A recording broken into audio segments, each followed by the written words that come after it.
এই ভিডিওতে আমরা এমন কিছু কমিউনিকেশন স্কিল সম্পর্কে জানবো যেগুলো মানুষের সাথে আপনার কমিউনিকেশন এবং সোশ্যাল স্কিলকে নেক্সট লেভেলে নিয়ে যাবে। So let's dive in. 1960 সালে নিক্সন এবং কেনেডির মধ্যে রাষ্ট্রপতি হওয়ার আগে একটা লাইভ ডিবেট হয়। এই ডিবেট দেখার পর লোকেরা জন এফ কেনেডিকে নিজেদের প্রেসিডেন্ট মনোনীত করে। তখন অনেক বড় বড় পলিটিক্যাল এক্সপার্টরা নিক্সনের হেরে যাওয়ার কারণ হিসাবে বলেছিল নিক্সন ক্যামেরার সামনে খুব বেশি ভিজিট করে কথা বলছিল। সে বারবার তার চোখের আইব্রোতে হাত লাগাচ্ছিল, যার কারণে মানুষ তাকে সাবকনসিয়াসলি আনইনফ্লুয়েন্সিয়াল মনে করছিল।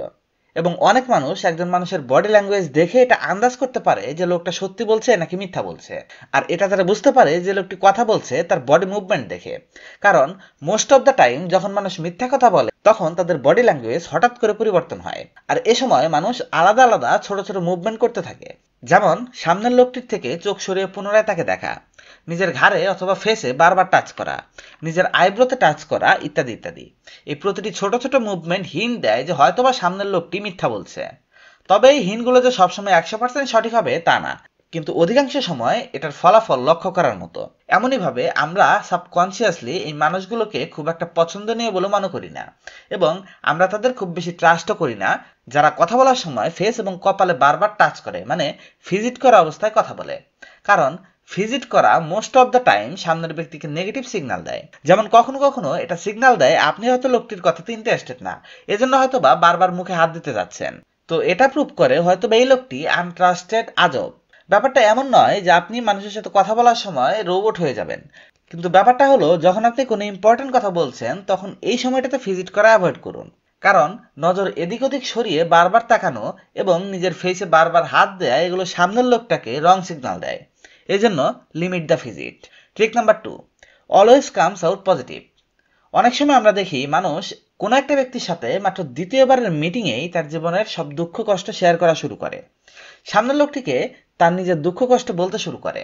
তারা মনে করে এমনটা করে হয়তোবা সামনের লোকটির সাথে ইমোশনালি কানেক্টেড হওয়া যাবে, বা হয়তোবা সামনের লোকটির সাথে তার দুঃখের কথা শেয়ার করলে দুজনের আন্ডারস্ট্যান্ডিং ভালো হবে। কিন্তু এটা সম্পূর্ণরূপে ভুল ধারণা। বেশিরভাগ মানুষ যখন আপনার নেগেটিভ কথাগুলো শুনছে তখন তার মনে নেগেটিভ কিছু চিন্তা হবে, এবং যার কারণে ওই লোকটি আপনাকে সাবকনসিয়াসলি নেগেটিভিটির সাথে অ্যাসোসিয়েট করে দেবে।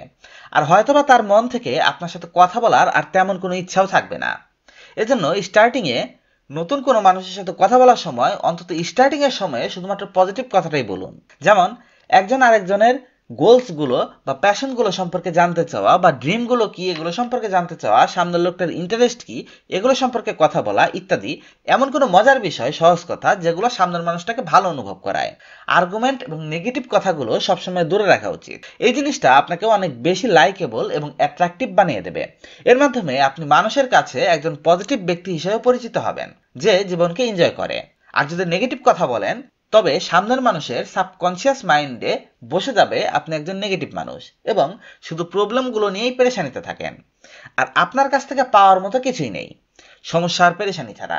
নেগেটিভ কথা শুরুতেই না বলার আরও একটা বড় কারণ এটা যে যদি আপনি শুরুতেই প্রবলেম নিয়ে কথা বলেন তবে সামনের লোকটি এটাও মনে করতে পারে যে না জানি ভবিষ্যতেও আপনি কতই না প্রবলেমের কথা তাকে বলবেন, তাই এই লোকটা আপনাকে এড়িয়ে চলতে চাইবে। তাই যে কোনো রিলেশনশিপ এবং সম্পর্ককে বিল্ড করার জন্য শুরুতে সবসময় পজিটিভ কথাই বলুন। Number 3, modern day renaissance man. দেখুন, আমার বিভিন্ন বইয়ের ব্যাপারে ইন্টারেস্ট আছে, কিন্তু এর মানে এই নয় যে আমি যার সাথে কথা বলবো তার সাথে বইয়ের ব্যাপারে কথা বলবো। অন্যদিকে আমার বাস্কেটবল খেলার প্রতি তেমন কোনো ইন্টারেস্ট নেই। এর মানে এই নয় যে আমি বাস্কেটবল সম্পর্কে কোনো কিছুই জানবো না, বা যদি আমি আমার কোনো বন্ধু আমাকে বাস্কেটবলের ব্যাপারে কোনো তথ্য দেয় তবে আমার সেটা উচিত না, ব্যাপারটা এরকমও না। দেখুন, বেশিরভাগ সাধারণ মানুষ ওই জিনিসগুলোতে একেবারেই ইন্টারেস্টেড দেখায় না যার ব্যাপারে তাদের আগ্রহ নেই, বা যে জিনিসগুলো সে পছন্দ করে না। কিন্তু যদি আপনি নিজেকে একজন সোশ্যাল বুদ্ধিমান মানুষ হিসেবে সমাজে চালাতে চান তবে আপনার আনইন্টারেস্টেড জিনিসগুলোর মধ্য থেকেও কিছু না কিছু নলেজ প্রতিটি ফিল্ডের ব্যাপারে থাকা উচিত। কারণ কে জানে আগামীতে আপনার হয়তো এমন লোকের সাথে কথা বলতে হতে পারে যার বাস্কেটবলে অনেক বেশি ইন্টারেস্ট, কিন্তু যদি আপনি হকি, বাস্কেটবল বা আপনি যে খেলাগুলো সম্পর্কে খুব একটা জানেন না সেগুলোর ব্যাপারে কিছুই না জানেন তবে আপনি তার সাথে কিভাবে কথা বলবেন। এজন্য চেষ্টা করুন প্রতিটা ফিল্ডের ব্যাপারে কম বেশি নলেজ রাখার। এতে আপনি সব ধরনের মানুষের সাথে কথা বলতে সহজ বোধ করবেন, আর আপনি যে কারোর সাথে একটা ভালো সম্পর্ক তৈরি করতে পারবেন। Number 4, be a word detective. লেখকের একজন বান্ধবীর নাম ছিল ন্যান্সি। সে একটা হাসপাতালে বয়স্ক লোকেদের খেয়াল রাখার জন্য নার্সের কাজ করত। সে একবার লেখকের কাছে তার একটা সমস্যা নিয়ে কথা বলে।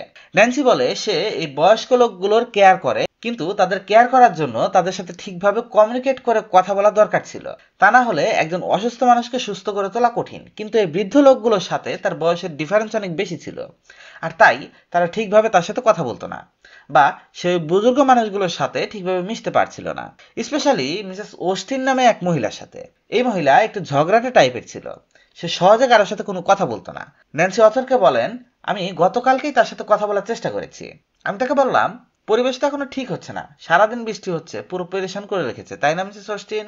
উত্তরে ওই মহিলা মুখ বাঁকিয়ে আমাকে বলেছে, বৃষ্টি গাছের জন্য অনেক উপকারী। এটা শুনে অথর হেসে দিয়ে ন্যান্সিকে জিজ্ঞেস করলেন, এরপর তুমি কি রিপ্লাই করেছো? ন্যান্সি বলল, আমি আর কি বলবো, সে আমার কথাই তো বাগড়া দিল। সে অবভিয়াসলি আমার সাথে কথা বলতে চাচ্ছিল না, তাই এমনটা বলেছিল।